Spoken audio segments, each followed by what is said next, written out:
The Vibrant Veil. Chapter 1. The Threshold. Mira had always felt there was more to the world than what met the eye. Since childhood, she had been fascinated by the tales of realms that lay beyond the ordinary. Places of deep wisdom, boundless energy, and limitless possibility. But these were just stories, weren't they? Stories told by wanderers, dreamers, and seers. Tales of travelers who journeyed to lands where the rules of reality dissolved, and the impossible became ordinary.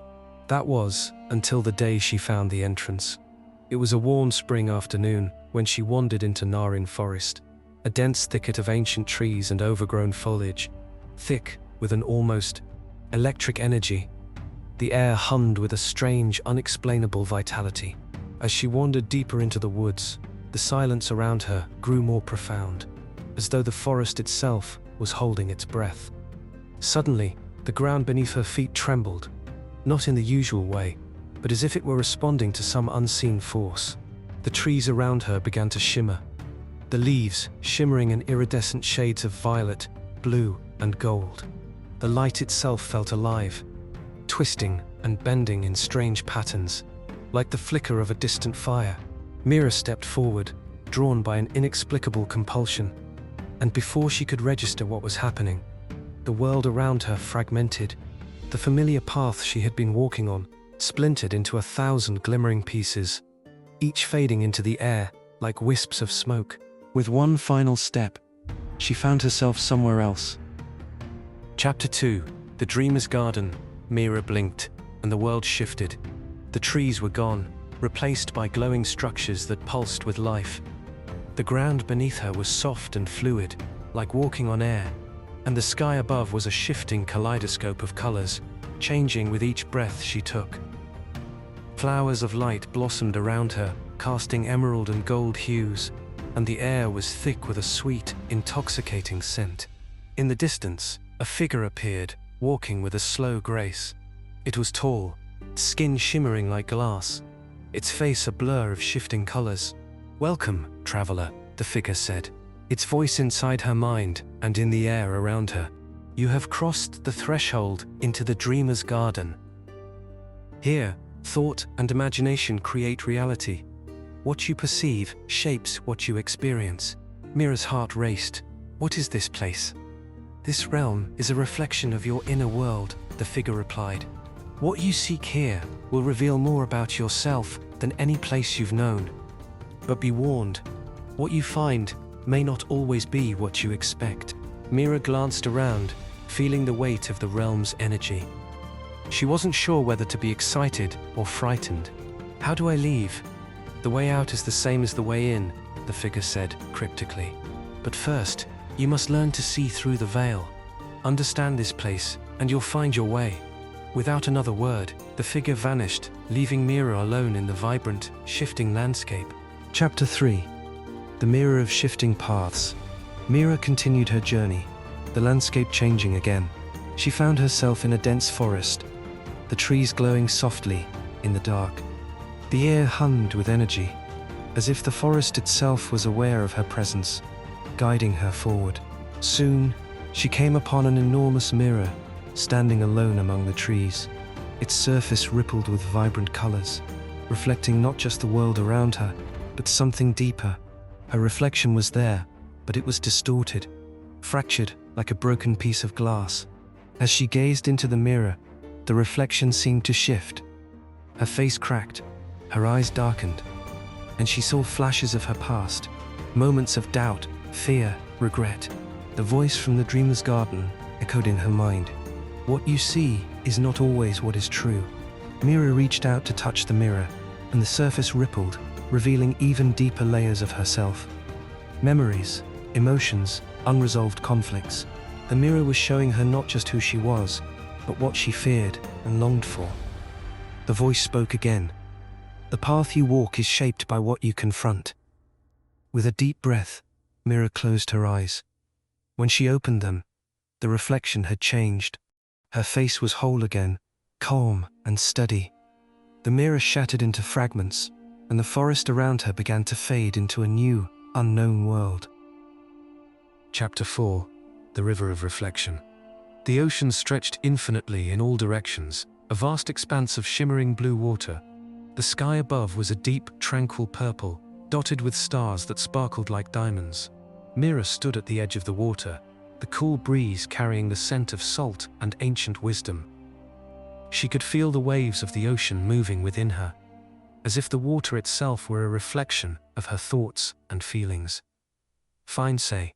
As she gazed into the water, she saw herself once more. But this time, the reflection was clear. Her face was calm, serene, and strong. She felt a sense of peace, as if the ocean held the answers to the questions she had been asking. "You have seen the mirror," the figure's voice said, now gentle and warm. "But you must also look within yourself. The world reflects you as much as you reflect it. What you see, you create." Mira knelt beside the water, her fingers trailing across its surface.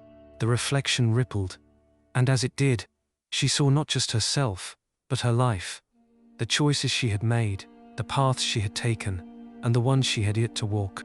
The ocean of reflection was vast, and yet it contained everything she needed to know. "I understand," Mira whispered, a sense of clarity washing over her. The water sparkled as if in agreement, and the figure's voice faded into the distance. The ocean began to recede, the world shifting once more. Chapter 5. The Return. Mira awoke, feeling the cool breeze of the forest once more. The vibrant colors, the shifting landscapes, the strange figures, all of it had faded away, leaving her standing at the edge of Naran forest, just as she had been when she first entered. But she was no longer the same person who had stepped through that hidden threshold. The dreamer's garden, the mirror, the river, they had taught her something profound. The world was not a fixed place. It was an ever-changing reflection of herself, a landscape shaped by her mind, her heart, and her choices. She was ready to walk forward, not just through the forest, but through her life, with clarity and purpose. As she took her first step away from the forest, Mira smiled, knowing that no matter where she went, she had learned to see beyond the veil of the world and into the heart of it. Story 2. The Silver Wake. Chapter 1. The Dreamer of Rivenholme. The town of Rivenholme sat nestled between two great rivers, a place where the mist never fully lifted, even at noon. The people there were quiet folk, industrious and plain, except for one. Elias Thornbrook, a man with silver-streaked hair and eyes that never quite settled on anything real. Elias had been born different, not in any way that could be measured or named, but in ways that unsettled those around him. He spoke of things that did not exist, places no map could find, creatures that had no business lingering at the edges of reality. The townsfolk tolerated him, barely, though they whispered of strange happenings in the Thornbrook house. Flickering candlelight long after midnight, peculiar laughter, the sound of footsteps in an empty room. The baker's wife claimed that once, in the middle of winter, she had seen Elias standing barefoot in the snow, his breath curling in colors that no human eye should perceive. The blacksmith swore he had watched Elias walk past his forge, only to see him, impossibly, appear at the opposite end of the street a moment later. And the mayor himself muttered under his breath about how Elias had looked into his eyes one festival night and murmured, "There is more to you than you allow yourself to be." But there was one thing that all of Rivenholme agreed upon. Elias Thornbrook was a dreamer, and nothing good came from dreaming. Chapter 2. A Stranger by the River. Elias spent his days in solitude, wandering the town's outskirts where the river carved winding paths through the moor. It was there, one fateful evening, that he saw her.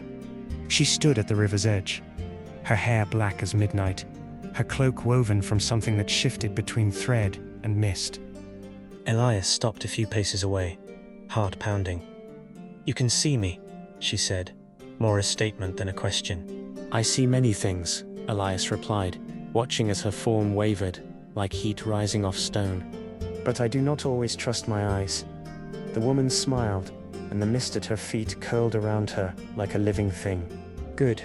Trusting only what you see is a poor way to live. Elias hesitated. Are you real? She tilted her head, considering.